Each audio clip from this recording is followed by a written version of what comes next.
They're all jacked up and hollering and screaming so much. Bryan fucking Danielson! Damn it!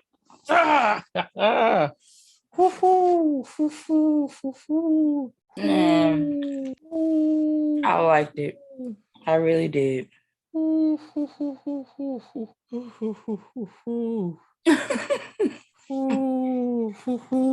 We got Ruby Soho. We got Adam Cole, baby. Mm-hmm. And we got Bryan Mm-hmm. fucking Danielson. I was like, oh, Daniel? What? Nah, ain't no Daniel. That's Bryan. No. It's like from, now I gotta go back and change it to Bryan. That's Bryan. That ain't no. Oh my God. I'm gonna need All Out with special features on Blu-ray. I'm gonna need y'all to release a Blu-ray DVD. Give me the special features. Give me the director's cut. Give me the behind the scenes. Give me the deleted scenes. Give me the extra commentary, the post-credit scenes. I need everything you did not give me, and you gave me everything. The matches that I expected to be terrible were great. Mm-hmm. What's the? I don't want to watch any other wrestling. Like, oh, it was great. Oh, it really what's the word I'm looking for? It really went beyond my expectations. It really did. I went into this pay-per-view with the lowest expectation. If you're still listening to this podcast, this is the All Out review at this point. This is our reactions to it. We literally just got done watching it. What the fuck? What was this show, bro? Everything. Oh my God. Just everything. I never oh my God. It was great, man. Like I was like, man. That's oh my God. When you told me to hop on, I was still like this. Like what just happened? Oh my God. I was still looking at my screen. I was like, oh man. Oh my God. It's like, give me a minute, give me a second. Let me just process everything that just happened to me just now. Let me process all of this first. It was a swerve in the swerve. People hyped themselves up. They was like, oh, we're gonna get Bryan Danielson. Here comes Adam Cole. They thought we were gonna get a babyface turn. Nah, he's their best friend. Great. He was their best friend, so of course he was gonna side with the elite. And then they brought Bryan Danielson out with his Valkyrie theme song with a hip hop remix. I always knew Bryan Danielson had some hood in him. I always knew. Oh yeah, he got that hip hop remix. like, oh my God. Come on, like it's just waiting to come out. Oh my God. If you're expecting a full breakdown of this pay-per-view, you ain't getting that on this part of the podcast. You got that earlier. Okay. You're not getting that on this part because oh my God. I really want to say just watch it. Just watch it, bro. Like go watch it, because if we tell y'all the breakdown, it's gonna spoil it for you. It's not even just gonna spoil it. It won't do justice. Like literally. It's like bump spoilers. It's like, bro, it won't do anyone justice on what we just saw. Why you even tell? Why did you tell me? It's like, well, how about I just don't tell you? You just watch it. How about that? Man, I was, bro. All I'm gonna say, y'all. If you've been following me, it was great. That's all we're gonna say. God. If you was following me on Twitter, I was playing a drinking game all night. I was tweeting whatever came to my mind. If you hold it against me, that's your fucking fault for holding it against me. I don't care. But good Lord, man. No. And this pay-per-view didn't end at midnight. That's great. Even though it was a few minutes till midnight, but still. Oh my God. Yeah, I'm still blown away. Oh man. If highlight he was thinking about hopping on. If he hops on, he hops on. But man, oh my God. I'm mute at this point. I can't say that in a good way. I don't even know what to say right now. This is what happens when you go into a pay-per-view with not low expectations, but not overhyping yourself, because social media's biggest problem is they always overhype themselves. But if you go into this pay-per-view with if you just go into this pay-per-view as a wrestling fan, fuck being an analyst, fuck being anything outside of being like, just enjoy this. Enjoy the wrestling. Enjoy everything that's going on. If you see any snippets in this podcast at this point, fuck Xfinity, because I'm at this point now where I'm over it. But man, this was quite the pay-per-view. Man. Like, if we sound like we're repeating ourselves, that's all we can really say. Because I'm happily shocked. See, we went to the theater for SummerSlam. This is the pay-per-view we should have went to the theater for. Right. I saw that message too on Discord. Oh, you did? He's like, are you gonna watch one of the guys was like, are you gonna watch it? You know, are you gonna watch it somewhere? How you gonna watch it? He's like, in the comfort of my home. Yeah. But I'm like, in the comfort of my home. It would be nice if it was on the theater though. Like, no, it ain't just that. It's like the theater, it would have been like 17 miles from my crib. So I was like, yeah, true. I'm not going to travel 17 miles for wrestling. But now that I look back at this pay-per-view, I kind of wish I did travel fucking 17 miles for some wrestling. Like, shit, man. What? If I knew I was going to get this. Like, boy. Tony Khan, you are the Booker of the Year. I don't care what nobody say. I don't care what nobody has anything that they can try to discredit me. I don't give a fuck what they say. This is my message to you. You are the Booker of the Year for this pay-per-view of fucking long. What? You just literally held all this in your pocket and just said, let's just give it to them all at once. Just fuck it. Like, there's no point in building anticipation. The crowd is already expecting it. Just here. Fuck it. Go. Go have fun. Just go fucking wild. Go crazy. Go just go all out. Basically. Literally all out. Go all out. I was gonna wait on a highlight to pop on, but we're gonna do something different for your review for All Out. We're gonna just go around the room and just really give our thoughts on each match that we saw. Like I said, you're not getting no breakdown for this. You're literally this is all we can really do. You're not getting no breakdown. You're not getting like however we remember it. I'm drunk as hell at this point, so it's like however we remember this shit is how you gonna get it. I might not even tell y'all who won. Like, honestly, I'm gonna tell you because it's just like shit. Ain't no point. If you ain't see it, that's your fault. If you ain't see it, that is your goddamn fault. It's on you. That's on you. It's like they ain't got nothing to do with me. It ain't got nothing. Yeah, you're right. It really don't. Because I mean, we watched it, so you should have been watching it. Like. People, they already compared. Brock, you saw how Brock came out with the ponytail. Bryan came out with the ponytail too. So it was like big Viking Lesnar versus mini Viking Bryan. I was like, what is it with y'all in these fucking ponytails? Like, I ain't knocking it, but hey, if I take my dreads out, that's literally the length of my hair. No, that's not bad. Like I have dreads, I have the extensions, but then if I take the dreads out, it's literally that length. I could go with that. I just choose not to. Yeah. But I'm gonna try to pull up the results, like so we can really go in order. But this is a new game. I might add the effects and all that stuff just for shits and giggles at this point. It's a new game. It's called I don't know how to title it, so we're gonna call it Untitled Game Review Sequence. Shit, I don't know. Leave me alone. I'm out of it. Where we getting at? I don't know. You know what I mean? It's like all I heard was game. Like, what kind of game? It's a game where we win nothing. We give our thoughts. We run around the table. We run around the bush. So we started off with the buy-in. Did you even watch the buy-in? No, I feel you. You didn't miss not a goddamn thing. Jurassic Express and Best Friends defeated the Hardy family offense. And the Butcher. The only positive side was the Butcher or the Butcher and the Blade made his return.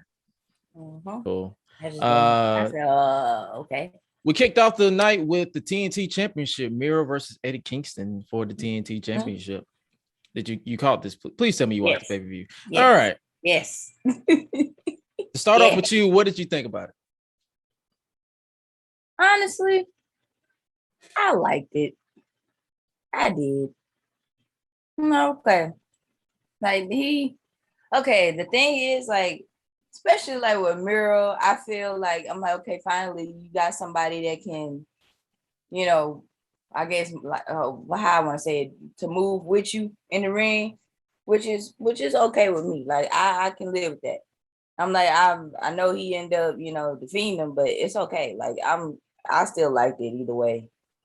Just to watch them alone and see how far they've both like come up in their career. I'm like, yeah, like this is cool. Like I like this. This is starting off to be a good point. Starting off good at least. You know, with me, I was gonna quit. I'm gonna say, me, I like my fair share of slugfest. The crowd was heavily behind Eddie Kingston the entire night. This match went 13 minutes and 29 seconds. They could have went longer, and I would not have been mad. I genuinely would not have been mad. Yeah, that's the only thing that got me. I said, okay, like it was literally 13 minutes, but then it felt like 10 when I was watching.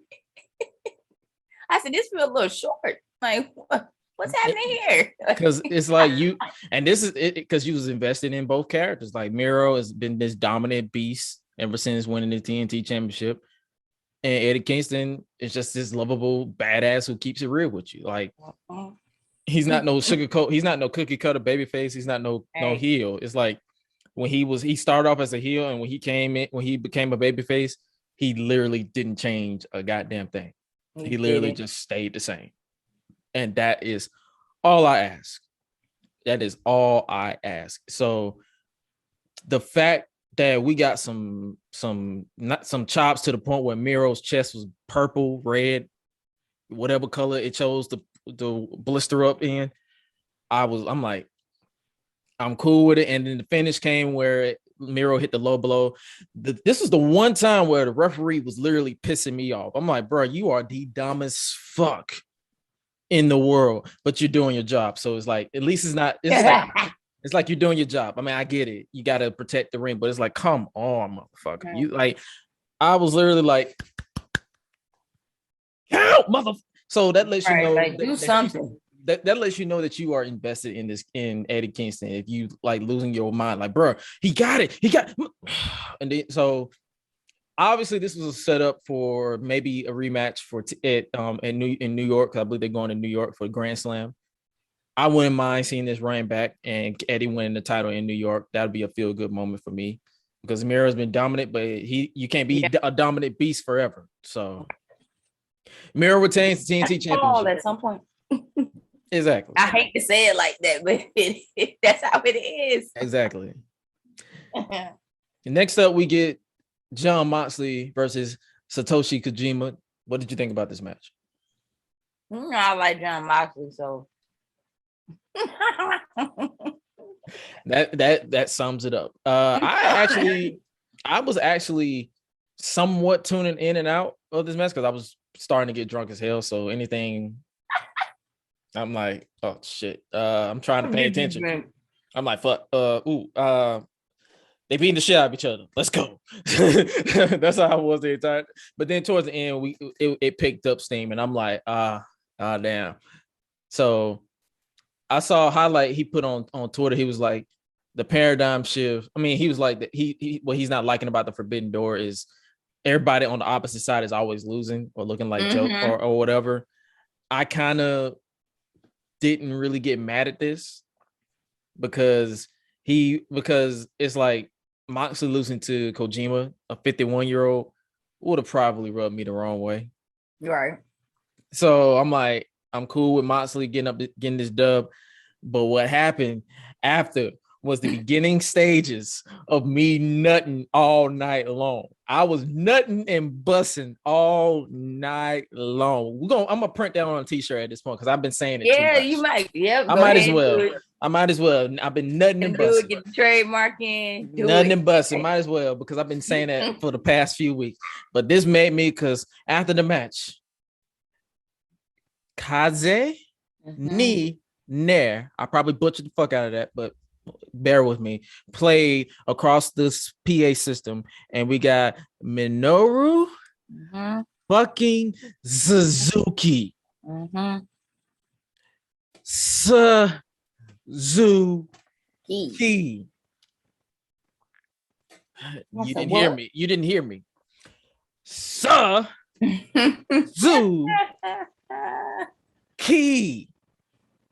I said, oh my God. I'm like, if I got this, any more surprises? Oh my God. Oh, we got some surprises. And we end up getting some more. Oh, we got some surprises. Oh my God. Suzuki. I'm like, any more? Come on. And he came out. He was just chilling. Then he started stripping, took off his jacket, and they went into a forearm exchange. I'm like, oh, hell yeah. Let's go. Let's go. They traded forearms until Suzuki hit a boot. Then Suzuki shrugged off a lariat from Moxley, locked in the rear naked choke. And then this man hit a gotch style pile driver. And at this point, I can't stop smiling because that made me the happiest motherfucker alive. Like, God damn, I'm a Moxley fan, but Suzuki, it got me. I was like, oh, okay. Suzuki, bro. I said, we got another challenge on our hands. Y'all need to go ahead and put At this point, go ahead and fly over Hiroshi Tanahashi. Go ahead and fly over Kazuchika Okada. Go ahead and fly over Juice Robinson. I don't care who you fly over. Go ahead and fly over Dick the Cock Johnson. Go fly everybody over. I don't care who you bring. Good Lord. That Dick the Cock Johnson was a shout out to Deadlock if you don't know what Deadlock is. But if you bring all these people over from New Japan Pro Wrestling, oh my God. I'm gonna be watching AEW forever. What the fuck is WWE at this point? Shit. I don't give a. I don't. If you get mad at this point, I don't give a fuck because that was the. Oh my God. That's gonna be the icing on the cake. And that was just 2 matches in. Next up, we get AEW Women's World Championship. Dr. Britt Baker DMD with Rebel and Jamie Hayter versus defeating Chris Statlander and Orange Cassidy in 11 minutes and 30 seconds. That match did not feel that long either. No, it did not. Like the pacing of this show up until this point, you see my eyes are buck. If you're watching this in video format, my eyes are buck open because I'm like, this entire show was just a surprise. I was going in expecting a long, boring ass show. But man, I didn't get it. I did not. And this match, I'm like, yo. Yeah, yes, of course, it was some sloppy moments. I mean, that's wrestling. Like, who the fuck are we to tell you? But the points that needed to hit, it hit. We got Chris out here proving her power. We got Orange Cassidy losing his fucking cool with Chris. He's like, get the fuck in the ring. I'm like, dude, you just broke character. What the hell? That like, I gotta make this sale because the fact that because he's always so cool, and the fact that he broke out, he was so frustrated. He's like, get up. I'm like, I was like, I like this guy. Let's go. I like you now. Do more of that. Right. Give me more. Come on. I'm like, do more of that. All right. Killing it. But the ending was beautiful. What did you think about like the entire overall of this match, the entire aura of this match? Well, I mean, I will say I do like the fact that, even though it's the women's championship, I do like the fact that they are, like worthy opponents of each other. I will say that. And it's like, you know, like you said before, when we mentioned previously, like hours before we watched All Out, you know, it's a lot of there is some work to be done within the women's division, but you know, it can be done. Like it can be done. Like this is proof. This match is proof. It can be done. Like there's a lot of improvement. So I will say, like, that's why I end up liking this match. And I was like, okay, like finally, just solid. Like it's some solid, hiccups, but solid. Like a solid match. Give me more of that. Like, please give me more of that. Give me character work. Give me reasons to give a shit about your matches. Right. Please do this. I actually cared. Oh, and then after this battle royal, we really gonna care about our next opponent. Shit, but we get the ending. Basically, came with I called it a Panama Sunrise on Twitter, but everybody had to correct me. It's the Pittsburgh Sunrise. Who said that? It's the Pittsburgh Sunrise. Bitch, it's the Panama Sunrise. Britt has yet to do it at all. So I'm going to call it what I see, what I've been seeing in NXT. It's the Panama Sunrise. And and just like in AEW, nobody gets pinned off of it. So whatever. That was a close fall, but she locked in the lockjaw for the submission victory. So cool. Hats off to Britt. Hats off to Chris Statlander. You killed that shit. Like more of that. And there is no, I guess you could say no downside in defeat. Get them wins back and run this match back. Like now you can run this match back on a Dynamite, a Rampage. It will be great because like this blew my this entire pacing of the show just blew my expectations. I'm like, oh my God. Next up, we get Andrade. They basically confirming that it's going to be Andrade versus Pac on Rampage. I expect that match to slap, so I'm excited for that. Yeah, I just need them to commit. And then we get one of the dopest. And then when we get one of the dopest live performers I've ever seen in my life. We got Mexican rapper Muelas del Gallo or Galo performed the Lucha Bros entrance theme, and I'm like, I've not seen this dope of an entrance from this type of performer since Rey Mysterio at WrestleMania. I believe that was 2006, so I believe that was 22, if I'm not mistaken. When that triple threat match with Kurt Angle versus Randy Orton versus Mysterio, that was a dope entrance.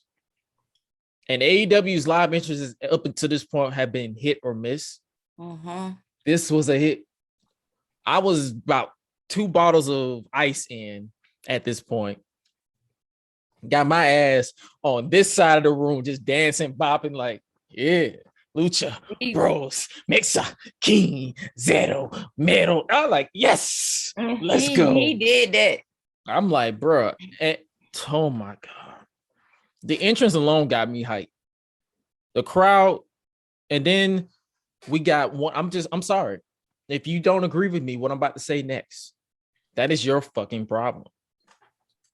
We got the greatest tag team steel cage match I have ever seen in my life. And I have been watching wrestling since 1999. Since I can remember. Me and my sister was watching The Rock versus Triple H in an Iron Man match. That was the first match I ever seen on pay-per-view. And that was in 2000. I watched Andre. That's what I'm saying. That's what I'm saying. That was the first wrestling match I have ever seen. This, and then we had the Lucha Bro. We had Kenny Omega and Adam Page versus the Young Bucks at I believe it was Revolution last year, which was a banger. This match superseded that tenfold. I don't care if you disagree with me. If you disagree with me, redeem these nuts. I don't care. That match was. Oh my God. This was one of, if not the best tag team matches in American professional wrestling history that I've ever seen. And you can quote, tweet, you can quote, snip, whatever you do on social media, me saying this. I will say this until I am. Bring the camera to me. This was the best tag team wrestling match. Storytelling. Spot monkey. If you're a fan of Spot Fest, spots all over the place. Oh my God. They did that for real. I was like, you know what? Oh my God. Is it just me? Or is this the greatest cage match I've ever seen right now? Because yes. Where is oh my God. Okay. Oh my God. I'm like, where are the matches that are like this? Oh my God. For now. Like, I mean, for now. I'm not worried about back then. Like, back then we had some great matches too. But this is like actually like pushing going forward. Like, it can happen. It's like, yes,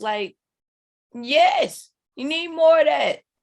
Oh my God. It makes no sense to me how from the time we was growing up, all like how we done seen good single steel cage matches and tag teams. But then it's like you like fast forward to up like to now, and it's like, dang, like what's going on? Like we slowing down? Like what is it? Oh my God. And like you said, like the storyline and the character that plays a part for everything. If you hate the Young Bucks as much as I fucking hate the Young Bucks, because I don't know what Nick Jackson was on. Like I don't know who he was dressed like. I don't know what he snorted on his way out to make that decision to wear that. But oh my God, what's a like? You hate the Young Bucks and you just craving for the Lucha Bros to finally win the tag team titles, and they finally fucking they win. Did. Oh my God, yo, we got Matt Jackson out here with thumbtack shoes kicking people in the face. We got fucking the Ray Phoenix literally said, you know what, let's go to work, bitches, and just start kicking everybody's ass. We got a super kick spot fest, which I did not hate at all, because we got a dive from the top of the steel cage to everybody, and I'm like, oh my God. Man, and I was like, okay, what's gonna happen next? And then we got the ultimate 1, 2, 3, and I'm like, I felt like a fucking kid again watching this match, because I'm so invested in the Lucha Bros. I'm so invested into hating the Young Bucks. I'm pretty sure they probably cool dudes in real life, but I'm so invested into hating the Young Bucks. I'm like, please let the Lucha Bros win, and they did. It was a bloody war. So that's why I'm telling you right now, they went to war for 21 minutes and 56 seconds. If you have not listened to anything I said after 122 episodes of this Botchfield podcast, then go back and watch this match. I don't care. You can skip through all the other matches we just talked about up to this point and the matches we're about to talk about. But if you watch this match and you really watch this match, you're going to love it. And if you don't love it, you're on crack. I'm just saying. It took me 20 minutes after this match to move on, because I was literally sitting there. I'm like, this was legitimately the greatest fucking match I have ever seen in my life. This was my match of the year, and it was some bangers we've seen in 2021. And the addition of fans returning. Yep. That's everything. Oh my God. Oh, that's all I can say. It's like, oh my God. Like, oh my God. And then we get the women's casino battle royal after this match. And this is where I was dreading, because whenever they have the women, it's like whenever they have the women's battle royals, they always take forever. I had to take a break. But the way I enjoyed the pacing of this battle royal. It's like every interest they had, because it was like in groups, they rushed the ring. They said, they're like, fuck it, run. And that is how you do these battle royals. You do not soak in the only person who should soak in the atmosphere is the Joker, because that is always a surprise. Outside of that, everybody else who's been there, run to the ring. And the beauty, and I like the fact that a lot of these participants had rivalries going into this match, so they had a reason to want to rush the ring. Yep. So that's what I like too. Like, it's okay, I know who I'm gonna get.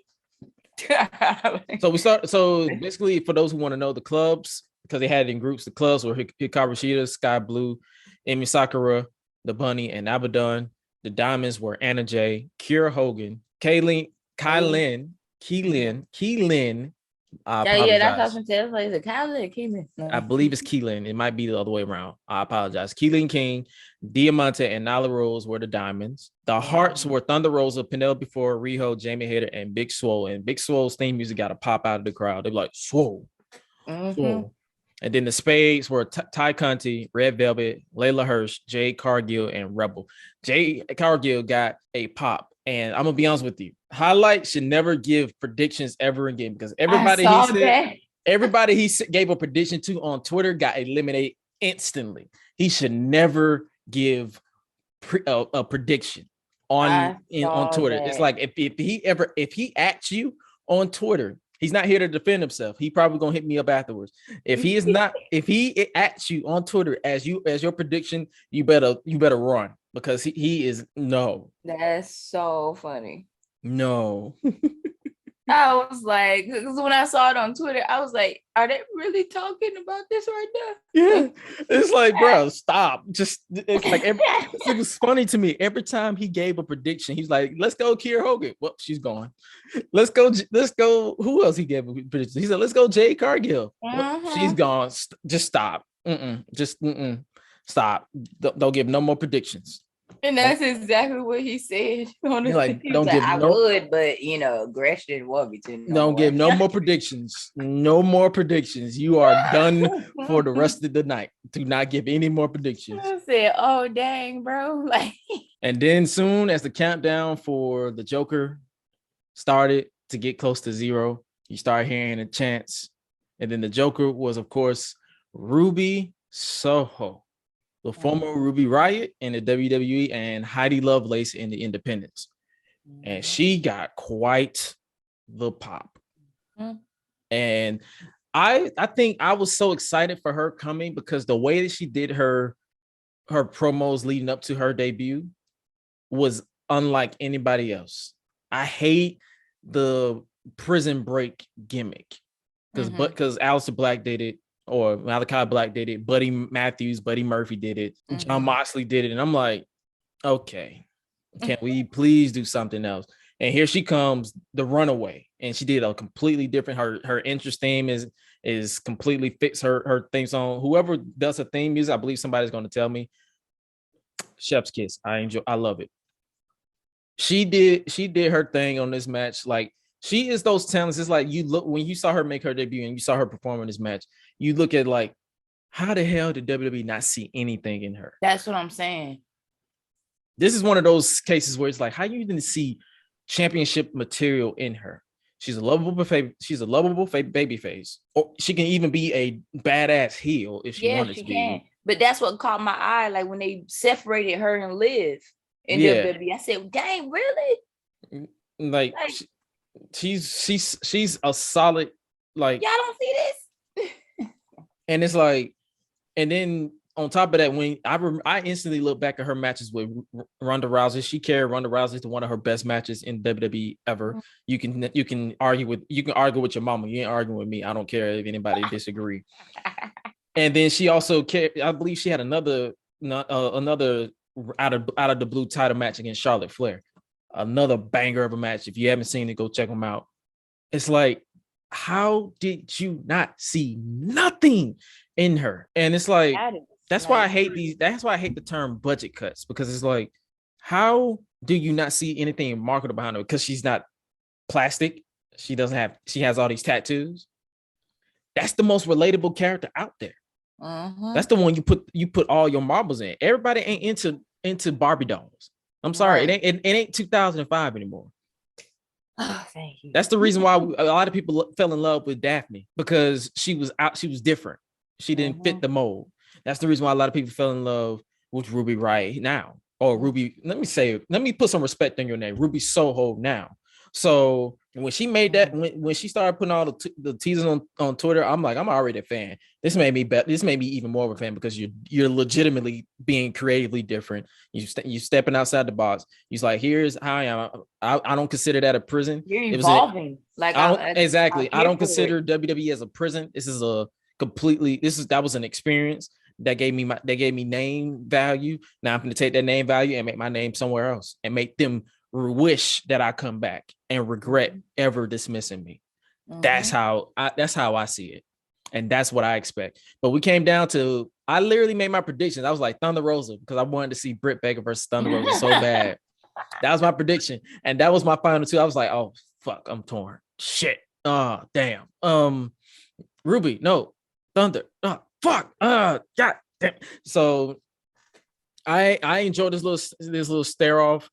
So the ending basically came with the Gamagori followed up by Ruby to Thunder Rosa to eliminate her, and that was literally how I pictured this ending to go. So Ruby, even though you cost me my prediction, I'm glad that you took the win. I loved it. I loved it. I like Ruby Soho is all elite, and I am here for it, because I'm one of the biggest constructive critics of AEW's women's division. Her Thunder Rosa, Chris Statlander, Britt Baker, the top four that can carry that women's division from the American side. I'm not discrediting the Joshi wrestlers. Hikaru Shida, Riho, Emi Sakura, they are good to bring the Japanese fans over. But when you really mesh all of the people I just mentioned together and really give a solid division, then you can bring up your Jade Cargills and your Nyla Roses back to the top. You can bring up your Penelope Fords and the Bunnies. The women's division is stacked. If once they get the character work and the footwork and the pacing of matches under control, they'll be fine. They're gonna skyrocket. That women's division is gonna be solid beyond belief. The women's division is gonna be the knockouts division of 2008, 2009 for TNA. So get ready. That's all I can say. Like, I don't put my name behind nobody, but AEW tonight made me the ultimate fan. Like, I'm probably gonna be watching this pay-per-view back all the way into Tuesday, because that's how good it was. Yeah, I might watch it again. And then after this, we get the final fight between Chris Jericho and MJF. It was 20 minutes and 55 seconds. I'm not gonna lie to you, I didn't pay attention to it until the end. Because we've seen this match. I'm like, I'm not gonna just sugarcoat it or be praised like, oh, this was the best match I've ever seen. We've seen it before. That were me. They did some bit different things, but what I did do, I gotta applaud MJF for being the ultimate troll. Okay. He legitimately did the Y2J countdown. He did. And said, and the graphic changed to Jericho's last match, and the crowd shit their pants. They was pissed. And I'm like, oh my God, I love this motherfucker. Oh my God, he is a troll. He is a fucking troll. You son of a bitch. That's all I can say. I'm like, you son of a bitch. I was like, you know what? I'm not mad at you. Do you, bruh? Do you, bruh? I'm not even mad at you. Do you, son? Do you? Go ahead. Like, I can't. I'm like, you know what? And then Jericho came out. Being yourself. Jericho came out to a live performance, and that was the most god-awful performance I've ever seen. It was Fozzie's guitars. It probably sounded great in the arena, but they gotta work on that on the guitar for the feed at home, because oh my God, that was terrible. I said at this point, I want Jericho to lose based off that performance alone, because that was awful. But we got a false finish basically with Jericho's foot on the rope, and I was like, Aubrey, wake the fuck up. His foot on the rope. Like, this was the second time that I bit on a false finish. I was like, Aubrey, wake up. Like they did the whole nine. They like MJF's music played.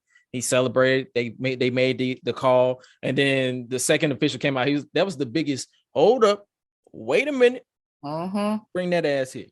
His foot was on the rope, and the match was reset. So Jericho rolled up MJF for a near fall, but MJF turned into the salt of the earth, and Jericho rolled MJ up and then turned into the walls of Jericho. He tried to put in the lion tamer.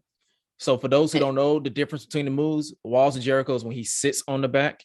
The lion tamer is when he put his knee behind the neck. He tried it, but his leg slipped, so he just said, fuck it. And then just sat back down. And then MJF tapped out. So I knew for a fact that Jericho was losing, but I did bite on that ending. I was like, oh, shit. That's how you do it. After the match, the rest of the inner circle came out to celebrate with Jericho. Jake Hager kept rubbing Trish's titties. It was a good night. It was a good night for the inner circle. It was a good night. I was like, just let it pass. And then we get a match that I thought was the co-main event, even to people on Discord. Shout out Sonic. Thanks for the reminder that this wasn't the co-main event. We got CM Punk versus Darby Allin. CM Punk. And I picked the wrong show to play a fucking drinking game because they was like, take a sip every time the crowd chants CM Punk. I was like, you motherfuckers. You motherfuckers. They chanted CM Punk for literally for 2 minutes straight. So I had to take sips for 2 minutes straight. So I'm like, oh, you son of a bitch.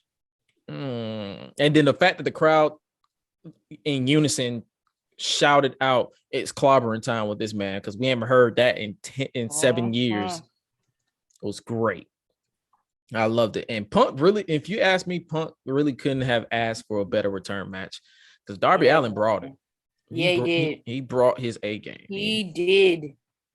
I was so proud. I'm like, yo, if this ain't a way to say, yo, I'm taking this dub, but I'm gonna put this guy over as a tough son of a bitch, I don't know what to tell you. This was it. They legitimately got a holy shit chant from sitting down.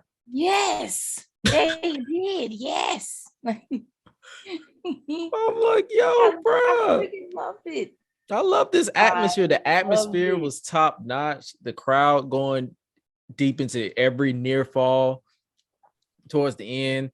Allen legitimately took 2 GTSs. They didn't just put him away with one. I'm like, yo, this is another match I would legitimately say go back out of your way to check out. They didn't start. It wasn't high pace. It was the story that Punk was telling was, I'm rusty, or am I rusty? Can I still go? So you weren't going to see him come out and be like snapmare takedown, like he been wrestling, like he didn't miss a step. He was hesitant. He was trying his best. He was basically telling you like, do I still got it? And then soon as the speed picked up, he was like, hell yeah, I fucking got it. Yep, I ain't never lost it. Man, oh boy. But then obviously Allen tried to pin Punk shoulders to the map, but Punk readjusted and hit the GTS for the win. After the match, Sting came out and shook Punk's hand, and Punk shook Darby's hand, and that's how we did it. And for those who probably want to tweet out, oh, there he is, another old time of burying Darby Allin is not fucking buried. Right. He can take a loss. Like MJF could take a loss. You can bitch about MJF tapping out all you want to. He still has 3 wins over Chris Jericho. The feud is still uneven. MJF technically still won that feud because he's 3-1. Just leave folks alone, bro. Just leave folks. just This comes back to Punk when he literally said at the end of AEW Dark, because I watched Dark. They had a Dark special on Saturday where he's like, if you just sitting here to hate watch just to say some shit, shut the fuck up. He said he had to correct. He was like, I'm not talking. Like we'll take constructive criticism, but if you just hate watching, you just want to hate, just shut the fuck up. All right. And then his next match, move on to this next match. Paul White defeated QT Marshall in 3 minutes. And I knew that was going to be quick. I was dreading that they was going to drag this shit out. I really was. I was like, oh my God, please don't. So I went to go piss. I went to go do everything. And as soon as I came back, all I heard was, well, where my vote? I don't know the words. And Big, here's your winner. No more BS. That's why I was like, this is a waste. I mean, I'm talking mean. Oh no, it ain't a waste. No, it wasn't a waste. It would have been a waste. After your bet, it wasn't a waste. It wasn't. It would have been a waste if it was too long. 3 minutes is solid. Big Show is not. This ain't 1999 Big Show. Right. Paul White is not 1999 Big Show, so he can't go long. They just wanted to get. They just wanted to get this match out there, out the way. Okay, 3 minutes. That's all we needed. This is literally it. Choke slam for the 1, 2, 3. Keep QT Marshall out the fuck off my TV. That's all I'm saying. Then we get a promo for Moxley. He cut a promo on Minoru Suzuki. I'm surprised he woke the fuck off that Gotch style power driver, but here we are. They're saying them fighting each other is the best drug in the world. He calls Suzuki a bully before welcoming him to the jungle. They basically building up for Dynamite. Malachi Black addressed Dustin Rhodes. Black said he wants Dustin to be as angry as possible because that makes him predictable and likely to slip up. Just in case Dustin has calmed down, Black would like to remind him of all the reasons he's mad, including attacking his little brother Cody. So that basically built up to this Wednesday on Dynamite, Moxley's homecoming match, Jon Moxley versus Minoru Suzuki, Ruby Soho's first Dynamite appearance, Malachi Black versus Dustin Rhodes, and also they plugged Rampage, Andrade El Idolo versus Pac. And now after the ending we just saw in the pay-per-view, we can already go ahead and count Bryan Danielson's first appearance, Adam Cole in the Elite. What the fuck? So then we get our main event of the evening, which was for the AEW World Heavyweight Championship, Kenny Omega versus Christian Cage in 22 minutes. There were a few times, like this was a solid match. I would have been more into this match if we haven't seen it before on Rampage, but there were a few instances in this match where it should have been a DQ, if you ask me, when they included the tables. And this is where I criticize the commentary. If that is going to happen, this is when you heavily stress.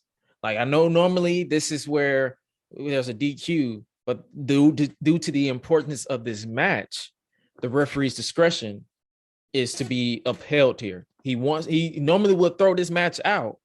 Yeah. But due to the importance of this match, he's going to let them continue. That's where the commentary is supposed to step in to explain for the viewer at home. The crowd in the arena are just enjoying every fucking moment that they got, because this has been a banger of a pay-per-view at this point. But this is where I criticize the commentary. Like if you're going to do this type of spots, that's where you legitimately have to step in and say, hey, we normally would disqualify participants for utilizing weapons because that's a weapon. A table is a weapon. I don't care how you put it. They brought it out, so they set it up. But then the referee's discretion is to be upheld here. He would normally DQ him, but he said, let him go. This is a big match. This is the main event of a pay-per-view that has been going well, and there's no point in ending this in a crappy DQ finish. Then we got outside interference, and I'm like, this isn't needed. This isn't needed. Come on. Right. I don't give a shit about the Good Brothers. I don't. They can go back to Impact for all I give a fucking care. Just go away. Stay out of this. I had to take another sip of alcohol because they had, hey, if there's interference, drink. I'm like, I picked the wrong fucking show to take it through a drinking game. Then Christian went to the top for a top rope kill switch, but Omega gouged at Christian's eyes and put him in a position for a one-wing angel. He hit it for the win. This is like I said, it wasn't a bad match. It was a solid match. If this was your first time seeing Christian versus Kenny Omega, this is a banger of a match. But I've seen this match, and I've seen this type of interference from Kenny Omega with outside interference in his title matches. So yeah, because it's not the first time he's done this. Exactly. And then after the match, the Young Bucks came out. The Elite all attacked Christian. Jurassic Express ran out, but were quickly overwhelmed by the Elite. We got the yes chants. Omega grabbed the microphone and said, nobody's on his level. The only people that would ever have a chance to beat him aren't here, are retired, or are already dead. And then the lights went out. Now, before we move on to Adam Cole's appearance, if you have never seen an episode of Being the Elite, the reason why Kenny Omega mentioned are already dead, when Adam Cole signed with the WWE on Being the Elite, they killed him off. So this is their way of saying Adam Cole is back from the dead, and he's all elite.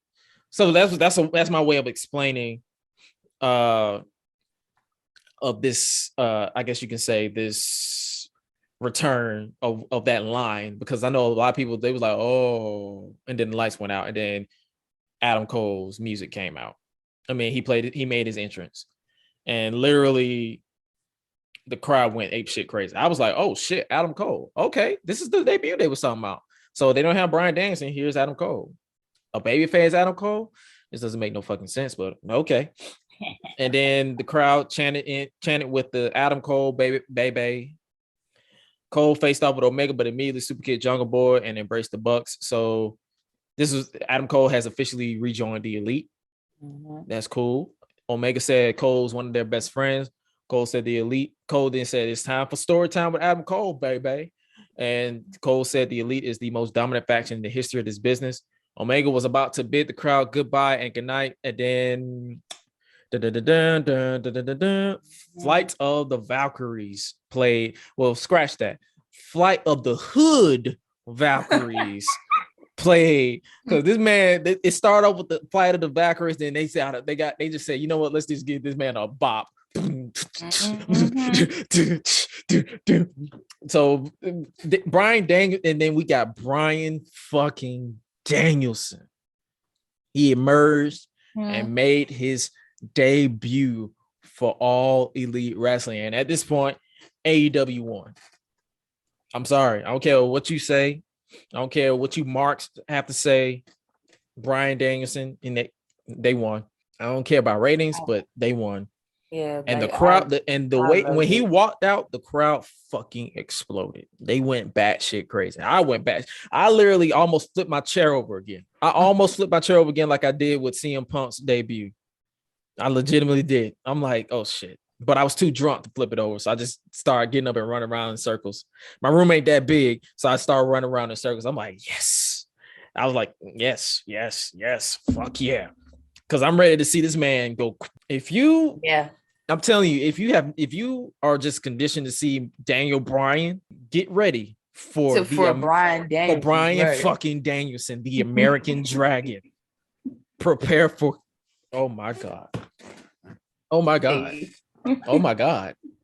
That's all I can say. Oh my god. And he stood side by side with Christian in the Jurassic Express, leading to an all-out brawl. Kenny Omega obviously escaped the ring. Daniel Bryan laid in yes kicks in the corner, and the crowd was like, yes. And I'm like, shit. They nutted. They literally nutted and busted. I'm talking about I'm nutting and busting. They nutted and bust. They still probably busting right now. When we done with this podcast, I'm probably gonna get on tour and people still jizzing. Just saying, but still talking about it. Danielson laid in the yes kicks in the corner on Nick Jackson, followed by the running knee. It's the Bugazzi knee. You know how they say the knee plus or just the running knee? It's the Bugazzi knee. So you can know the term for it. I just basically Suela being on this podcast is a lesson for her, because she's learning all these names.